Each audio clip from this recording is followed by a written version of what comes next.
students, good morning to all. Welcome to my class in Standard 6 English 2. Okay. In the last video we have completed the unit number 6. Now we will start the new unit, new chapter number 7, Proverbs. Okay. तो ये जो lesson है वो क्या है? Proverbs. Proverbs का मतलब जो हम हिंदी में देखें तो उसका मीनिंग होता है कहावतें, है ना. बहुत सारी कहावतें आपने सुनी होगी, हिंदी में भी, आपकी मदर टंग हो गुजराती में भी बहुत सारी कहावत आपने सुनी होगी. तो इंग्लिश में हम आज देखेंगे प्रोवर्ब्स. तो प्रोवर्ब्स है वो बहुत ही पॉपुलर होता है.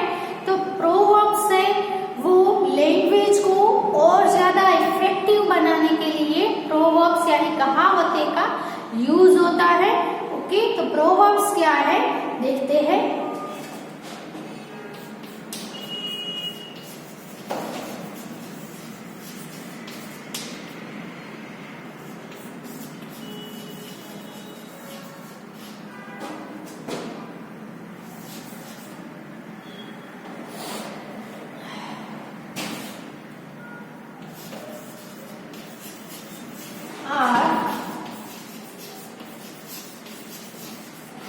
पॉपुलर. प्रोवर्ब्स है वो बहुत ही पॉपुलर है. Okay, short saying with words of advice,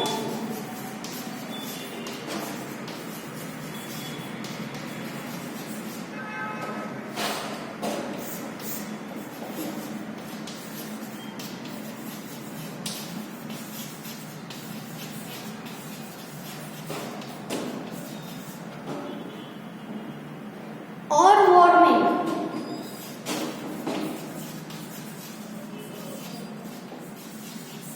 तो प्रोवर्ब्स क्या है? प्रोवर्ब्स आर पॉपुलर, बहुत ही पॉपुलर है.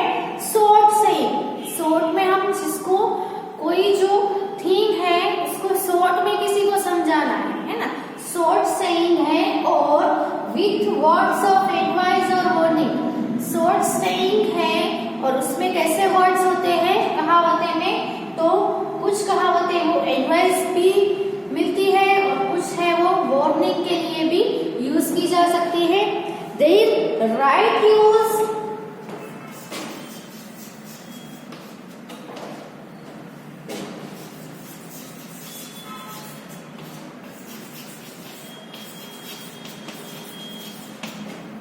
at the right time makes the language. At the right time makes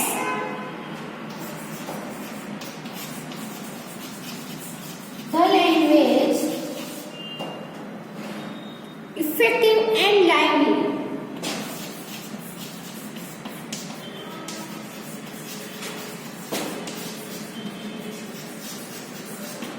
okay, तो कहावतों का यूज है वो राइट यूज, सही यूज, सही समय पे अगर हम करें या फिर जो उसका राइट यूज है वो राइट टाइम पे, सही टाइम पे किया जाए तो वो लैंग्वेज में जान भर देती है और बहुत ही इफेक्टिव साबित हो सकती है.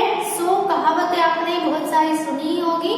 तो यहाँ पे अभी हम कुछ कहावतें यानी कि प्रोवर्ब्स देखेंगे.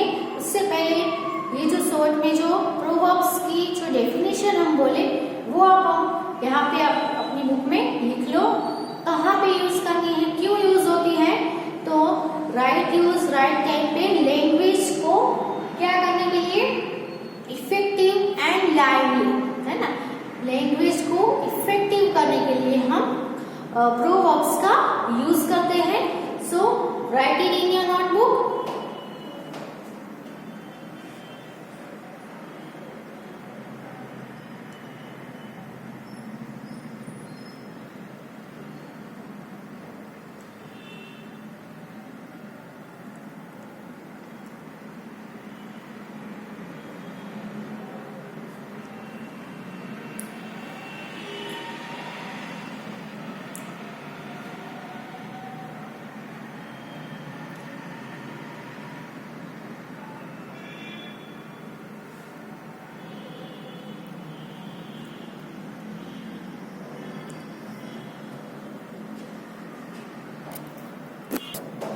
So let's write the proverbs.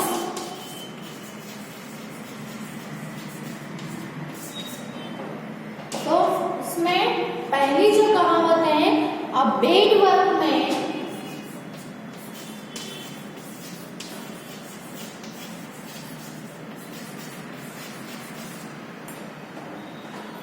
quarrels with his tools.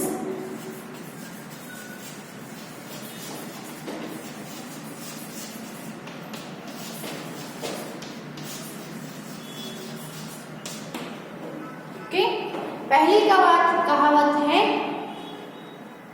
कि a bad workman quarrels with his tools, यानी कि एक बेड वर्कमैन होता है, वो अपने खुद के टूल्स के साथ ही झगड़ा करता है। ये तो उसका कॉमन, उसका जो मीनिंग है वो हुआ, लेकिन उसको कहावत के रूप में देखें तो इसका मतलब क्या होता है? तो इसका मतलब होगा कि खेलना जानते नहीं और चले खेलने, या तो फिर उसका होगा नाच न जाने आंगन टेढ़ा। ये भी आपने सुना होगा हिंदी में, है ना? तो इससे हमें क्या मिलता है कि नाच न जाने आंगन टेढ़ा, है ना? यानी कि कोई जो होते हैं उसको कुछ काम करने के लिए कहा जाए तो वो काम नहीं जानते हैं, कैसे करना है वो उनको पता नहीं है, इसीलिए वो कुछ ना कुछ काम ना करना पड़े इसके लिए कुछ ना कुछ बहाने बनाते रहते हैं। जैसे कि किसी को नाच ना जाने आंगन टेढ़ा, उसको हम देखें तो किसी को बोला जाए कि आप डांस करो, आप नाचो, लेकिन उसको नाचना नहीं आता, इसलिए वो क्या बोलेगा? वो डायरेक्टली ऐसा नहीं कहेगा कि मुझे नाचना नहीं आएगा। वो क्या बोलेगा? मैं तो नाच सकता हूँ लेकिन ये आंगन टेढ़ा है ना? जहाँ पे मुझे नाचना है वो आंगन टेढ़ा है, इसलिए मैं नाच नहीं सकता। तो ये कहावत इसलिए यूज होती है कि कोई थिंग है, कोई काम है, वो किसी को करने के लिए बोला जाए तो उसको करने का मन ना हो या उसको आता ना हो तो वो खुद के ऊपर नहीं लेता है, दूसरी थिंग्स के ऊपर वो उसका बेड दिखाता है कि मुझे तो आता है लेकिन ये चीज है वो अच्छी नहीं है, इसीलिए ये काम नहीं हो सकता, है ना? यानी कि a bad workman quarrels with his tools. Bad workman है, उसको काम तो वैसे भी आता नहीं है क्योंकि वो बेड वर्कमैन है, इसीलिए वो अपने टूल्स को खराब है ऐसा वो बहाना निकालेगा, है ना? तो quarrels with his tools, tools के साथ झगड़ता है। सो सेकंड है as you sow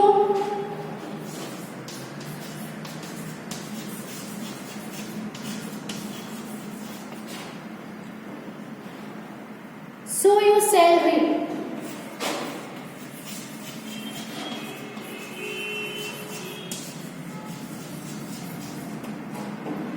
ओके, तो इसका मतलब होगा as you sow so you shall reap, यानी जैसा बोओगे वैसा पाओगे। हिंदी में हम उसको बोले तो जैसी करनी वैसी भरनी, है ना? जैसा आप करोगे वैसा आपको ही भरना पड़ेगा, आप जैसा बोओगे वैसा ही पाओगे। अपने खेतर में, अपने फील्ड में गेहूं बोए हैं तो आपको गेहूं ही मिलेंगे, है ना? लेकिन आप खेती में आप मूंग बोओगे और फिर आशा रखोगे कि मुझे गेहूं मिलेंगे, इसमें गेहूं उगेंगे, तो वो रॉन्ग बात है ना? आपने जो बोया है वही आप पाओगे, है ना? कि आप अगर चावल बोओगे या फिर आप गेहूं बोओगे और आपको चावल चाहिए तो ऐसा नहीं हो सकता। जैसा आप बोओगे वैसा पाओगे, यानी कि जैसी करनी वैसी भरनी, है ना? कर्म होते हैं ना, आप जैसा कर्म करोगे उसका फल आपको वैसा ही मिलेगा।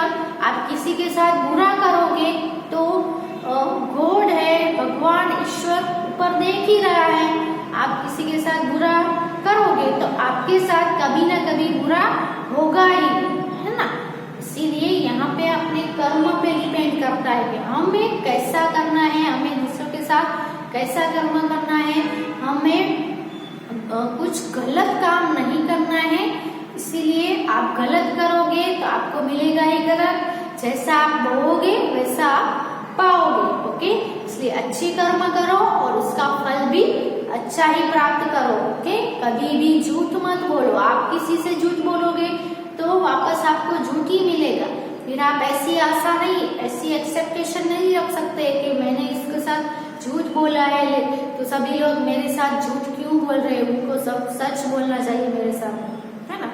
इसीलिए हमें दूसरों के साथ ऐसा ही करना चाहिए जैसा हम आशा रखते हैं कि हमारे साथ जैसा हो, है ना। So as you sow you shall reap, जैसा बोओगे वैसा पाओगे। मेक है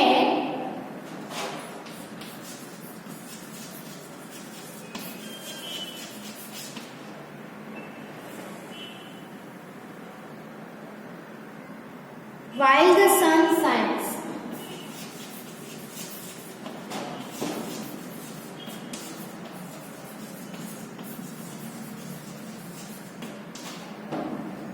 Okay.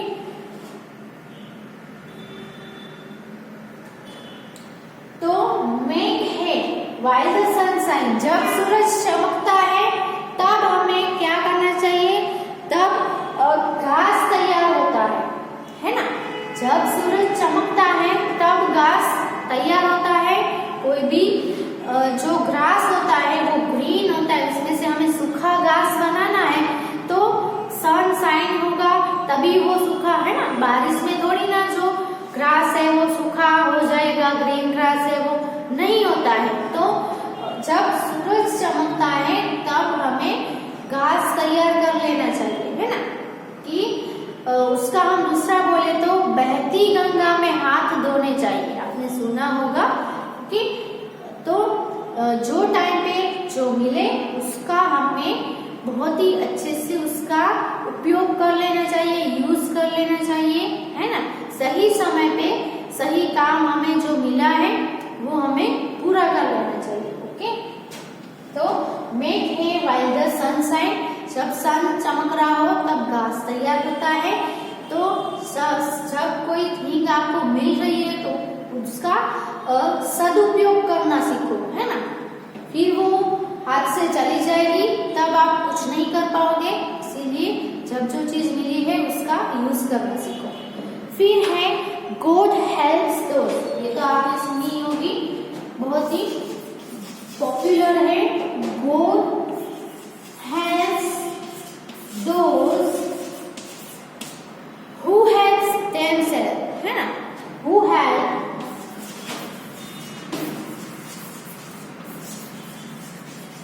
themselves, okay. यानी कि इसका मतलब क्या होगा,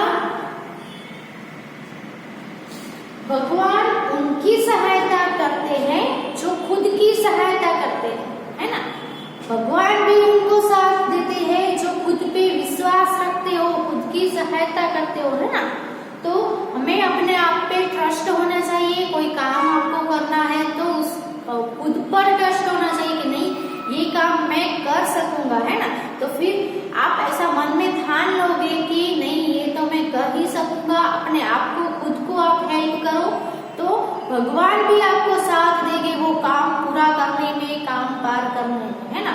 तो भगवान भी उन लोगों को हेल्प करता है जो खुद को हेल्प करता है ना।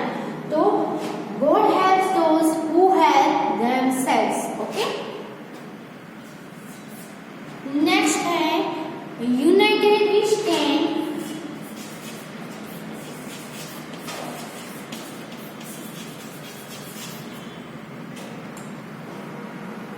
divided we fall,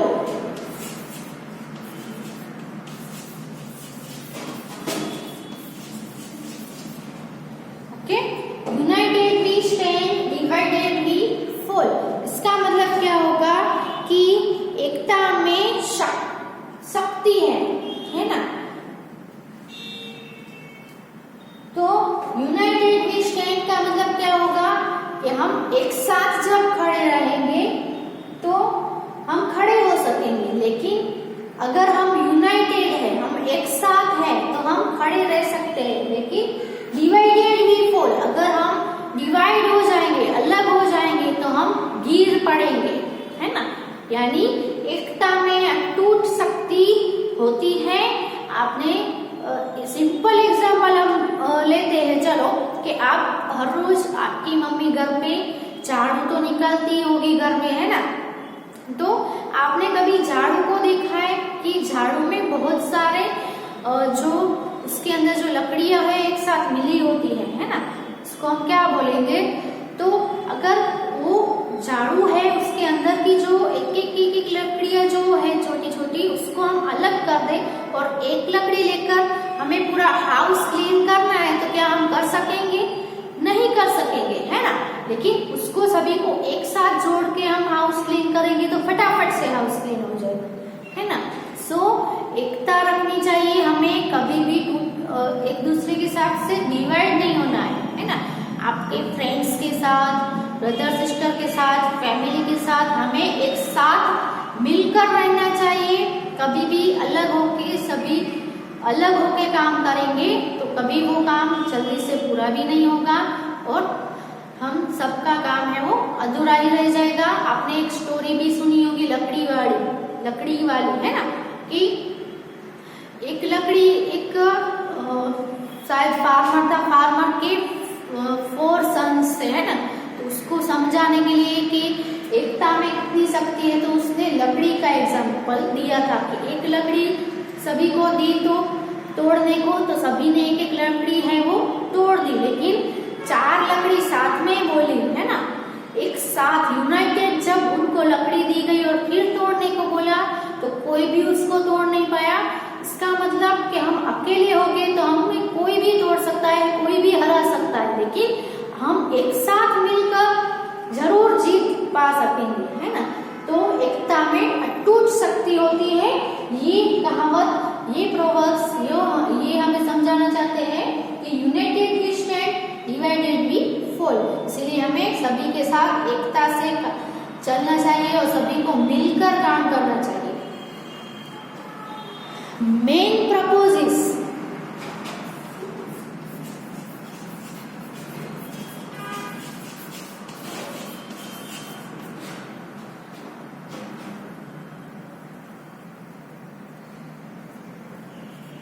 God disposes.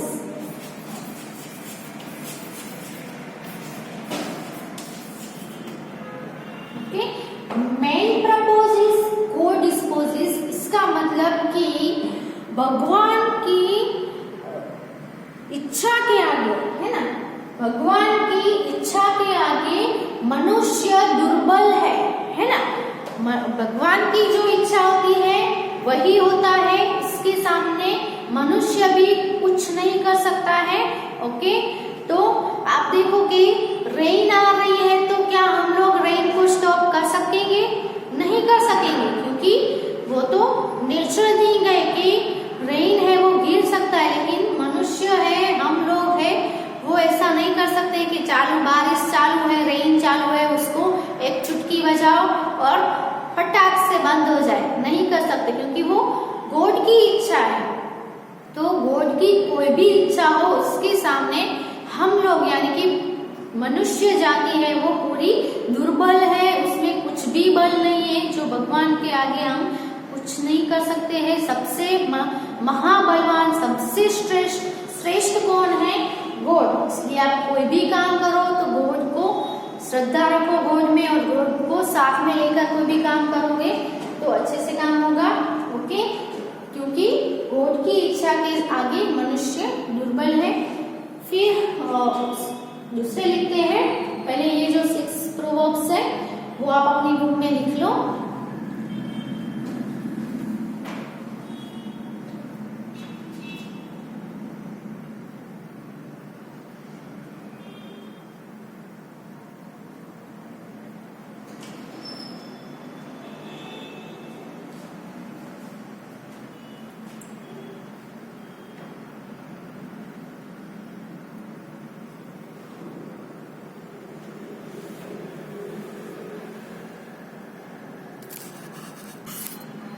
Next है नंबर 7 पे, look before you live. Okay, look before you live, यानी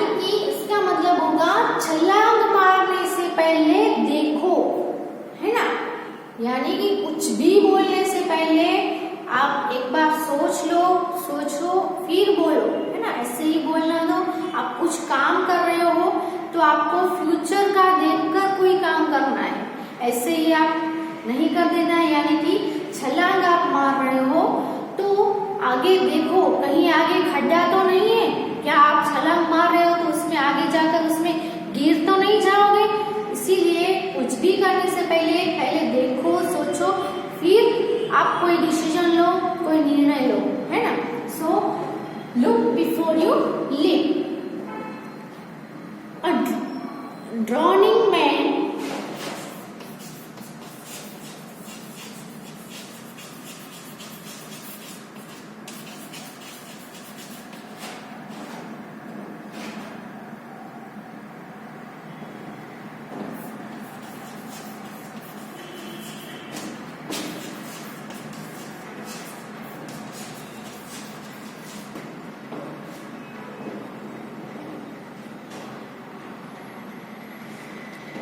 A drowning man catches at a straw, यानी कि डूबते को तिनके का सहारा, है ना।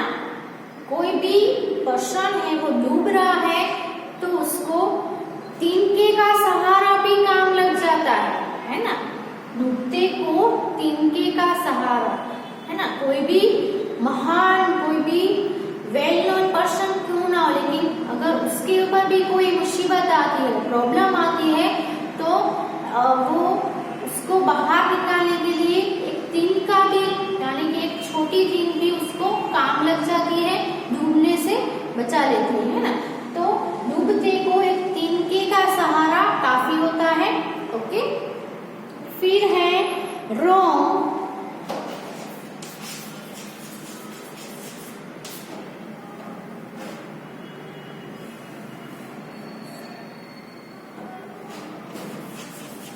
Was not built in a day। रोम तो आपने सुना ही होगा, है ना।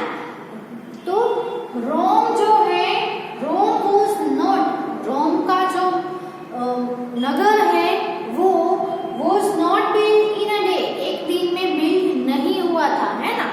तो यहाँ पे आपको कहता है कि हथेली में दही नहीं जमता, यानी हार्ड एंड फास्ट कोई भी काम नहीं होता है। आपको कोई काम करना है तो आपको एक ही दिन में पूरा करना है, तो कुछ काम ऐसे भी होते हैं जो एक दिन में नहीं होते हैं। जैसे कि दही जमाना है तो हथेली में रखेंगे और दही जम जाएगा, नहीं जमेगा, है ना। उसको आप रात में उसके अंदर छाछ यानी कि बटर मिल्क डाल के पूरी रात आप रखोगे, तब वो सुबह जाके दही है वो जम सकेगा। उसके लिए आप कितनी भी मेहनत कर लो तो वो दही है वो आप ऐसा सोचो कि मैं तो बहुत ही मेहनत कर रहा हूँ, एक घंटे में मैं दही को जमा दूंगा, तो वो पॉसिबल है नहीं है। तो जिसको कुछ करने में यानी कुछ होने में जितना टाइम लगता है उतना टाइम लगता ही है। किसी के करने से या किसी के बोलने से वो टाइम है वो कम नहीं हो जाता है। इसका मतलब रोम है वो एक दिन में नहीं बिल्ड हुआ था, उसको बिल्ड होने में टाइम होता है, लगता है। इसलिए कोई भी काम है वो फटाफट से खत्म नहीं होता है, कुछ भी काम पार करने में थोड़ा समय तो लगता ही है। इसलिए ऐसा मत सोचो कि ये काम है वो मैं इतनी देर में हो ही जाएगा। जिसको जितना टाइम लगता है उतना लगेगा ही। आपके कुछ करने से या कहने से वो काम है वो कंप्लीट नहीं हो जाता है। ओके, ऑल दैट ग्लिटर्स, ये भी आपने सुनी होगी।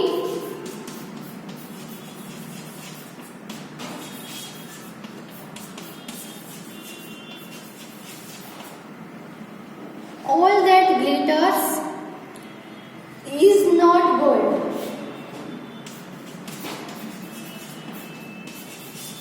यानी हर एक चमकती चीजें सोना नहीं होती।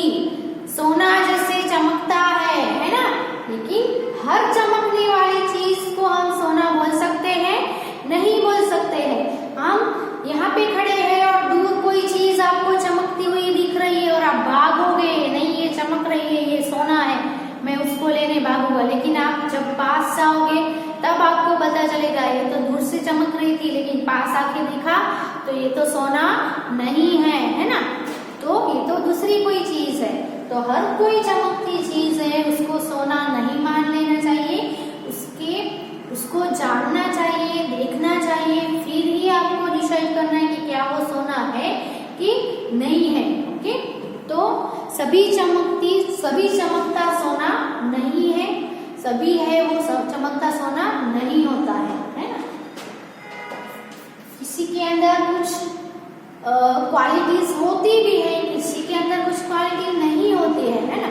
सभी क्वालिटी एक ही पर्सन में हो ऐसा पॉसिबल नहीं होता है। कोई कुछ क्वालिटी में ज्यादा होता है, कोई कुछ क्वालिटी में होता है। ओके, स्लो एंड स्टीडी,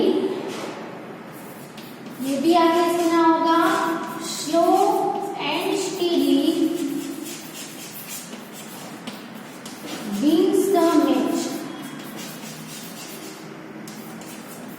खरगोश और कछुए वाली स्टोरी आपने सुनी ही होगी, है ना। दोनों रेस लगाते हैं, खरगोश तेज भागता है और कछुआ धीरे धीरे धीरे चलता है, लेकिन अंत में कौन जीतता है? जो कछुआ था वो भले ही स्लो था लेकिन वो कैसा था? स्टीडी था, है ना। स्लो एंड स्टीडी था लेकिन धीरे और स्थिर था, इसीलिए वो मैच को जीत गया। उसके ऊपर से ये कहावत बनी है कि slow and steady wins the match. भले ही स्लो हो लेकिन उनका कार्य है वो बहुत ही जीवट, जो हम बोले बहुत ही नीट एंड क्लीन हो, उसका काम नीट एंड क्लीन हो, तो वो जरूर रेस जीतता है ना। यानी कि समझदारी से काम लेना है, अक्ल से आप काम लोगे, समझदारी से आप आगे बढ़ोगे तो इतना एक दिन जरूर जीतोगे, है ना। फिर बिना सोचे, फिर अपने घमंड में आकर, अभिमान में आकर के नहीं ऐसा खरगोश की तरह नहीं, मैं तो तेज भागता हूँ, मैं ही रेस जीतूंगा, ऐसा कोई घमंड करेंगे और बैठे रहेंगे तो कोई काम है वो नहीं होगा, रेस को जीती नहीं जा सकती है।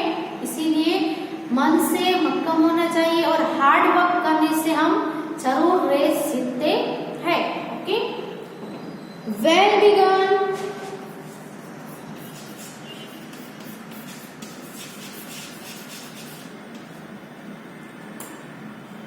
Is half done.